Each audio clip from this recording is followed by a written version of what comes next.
नमस्कार श्रोते हो, एक ओवी ज्ञानेशाची या आपल्या यूट्यूब चॅनलमध्ये आपणा सर्व श्रोत्यांचे अगदी मनापासून स्वागत.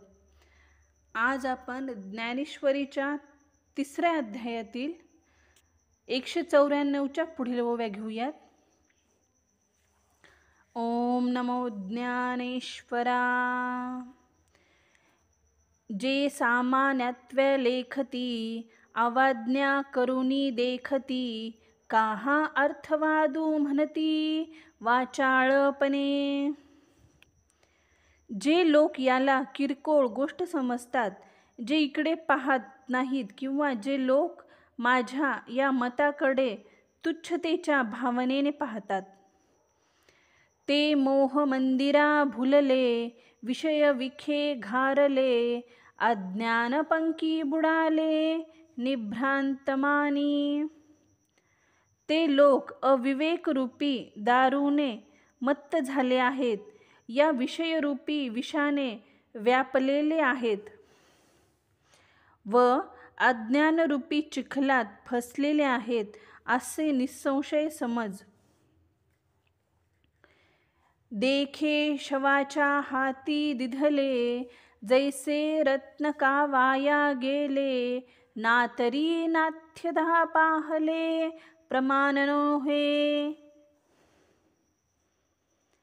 पहा, प्रेताच्या हातात दिलेले रत्न वाया जाते, जन्मधान्ना चांगले उजळले तरी उपयोग नाही. का चंद्राचा उदय जैसा, उपयोगा नवेचे वायासा, मूर्खा विवेको हा तैसा रुचेलना.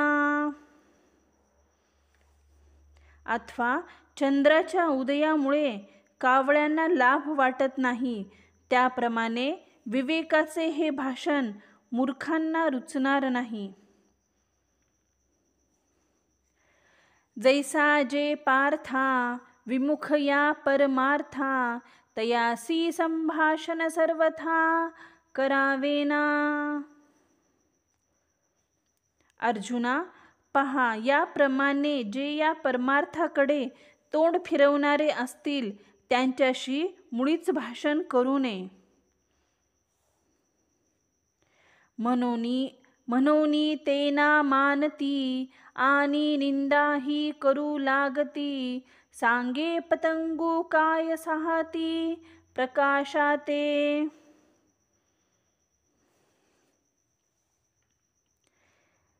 ते हा उपदेश मानत नाहीत, उलट त्यांची ते निंदाच करतात. मला सांग, पतंगाला कधी प्रकाश सहन होतो का? पतंगा दीपी आलिंगन, तेथे त्यास अचूक मरण, तेवी विषयाचरण आत्मघाता. ज्याप्रमाणे दिव्याला आलिंगन दिले की त्याचे मरण निश्चित आहे, त्याचप्रमाणे विषयाच्या आचरणाने आत्मनाश निश्चित आहे.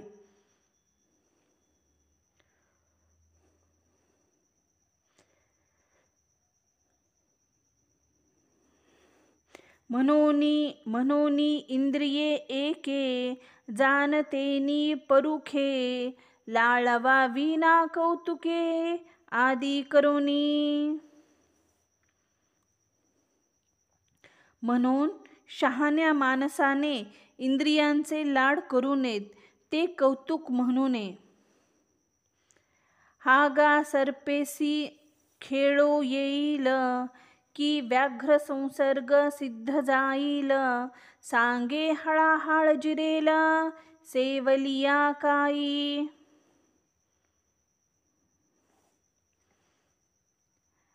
अरे, सापाबरोबर खेळता येते का? किंवा वाघाशी कधी का मैत्री होते? किंवा हलाहल विष प्याले तरी ते पचेल का?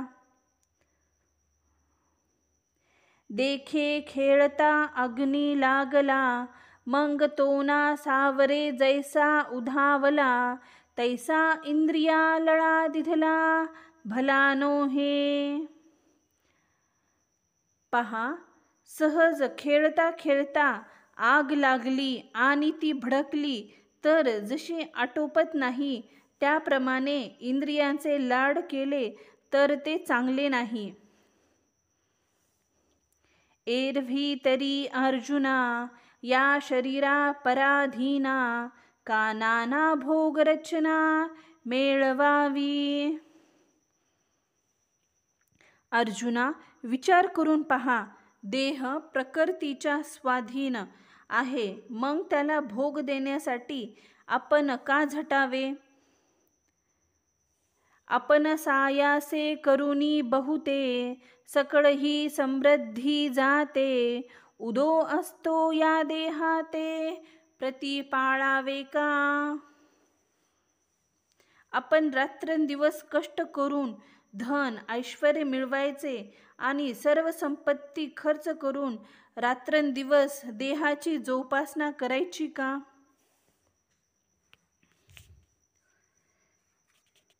सर्वस्वे शुनूनी येथे, अर्जवावी संपत्ती जाते. तेने स्वधर्मु सांडूनी देहाते, पोखावी काई.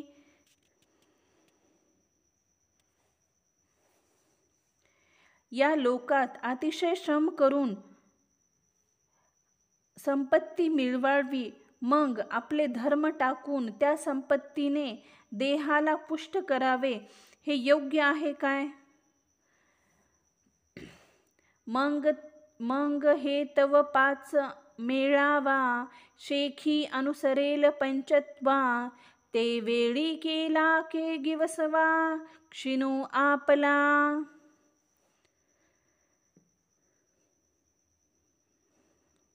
बरे, हे शरीर तर 5 महाभूतांच्या एकीकरणाने झालेले आहे व ते शेवटी 5 महाभूतांतच मिळून जाणार. मग आपण देहास पोसायला जे कर्म केले त्या श्रमाचा आपल्याला काय मोबदला मिळावा. म्हणून केवळ देह भरण, ते जाणे उघडी नागवन.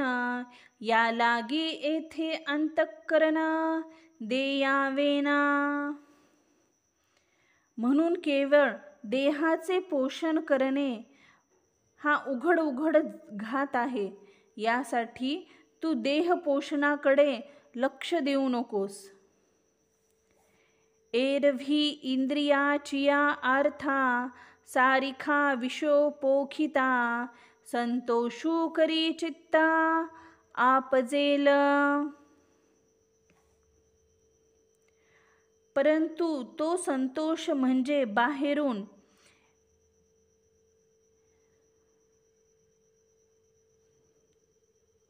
एरवी इंद्रियांना पाहिजे त्याप्रमाणे विषय देत गेले तर मनाला संतोष होईल, हे खरे. परी तो सव्व चोरांचा सांगा तू, जैसा नावेक स्वस्थू. जवना नगराचा प्रांतू, सांडीजेना. परंतु तो संतोष म्हणजे बाहेरून सभ्य दिसणाऱ्या चोरांच्या संगतीप्रमाणे आहे. तो चोर गावाची शिव ओलांडेपर्यंतच गप्प बसतो.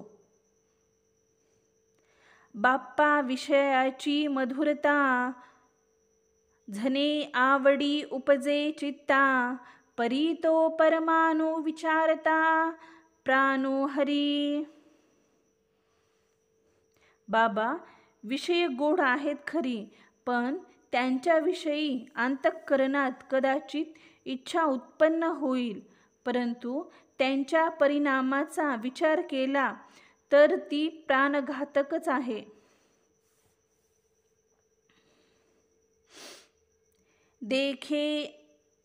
देखे इंद्रियी कामू असे, तो लावी सुख दुराशे.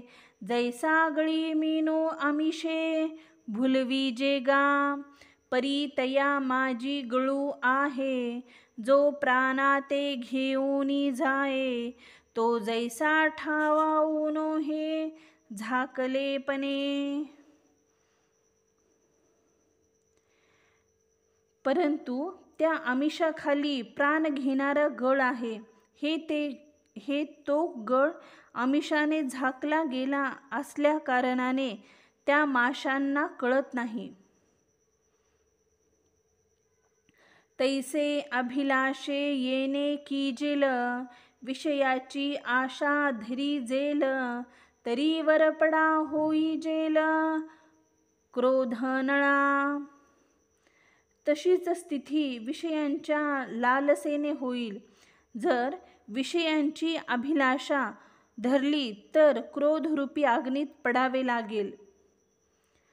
जैसा कवळोनिया पारधी, घाते चिया संधी, आणि मृगाते बुद्धी साधावया. जसा पारधी चोहीकडे वेढा घालून फसून हरणाला आपला हेतू साध्य करण्यासाठी घातस्थानी आणतो.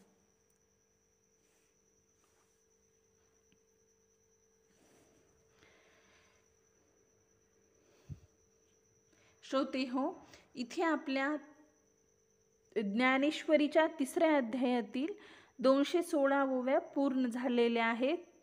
झालेली सेवा मी ज्ञानेश्वर महाराजांच्या चरणी रुजू करते.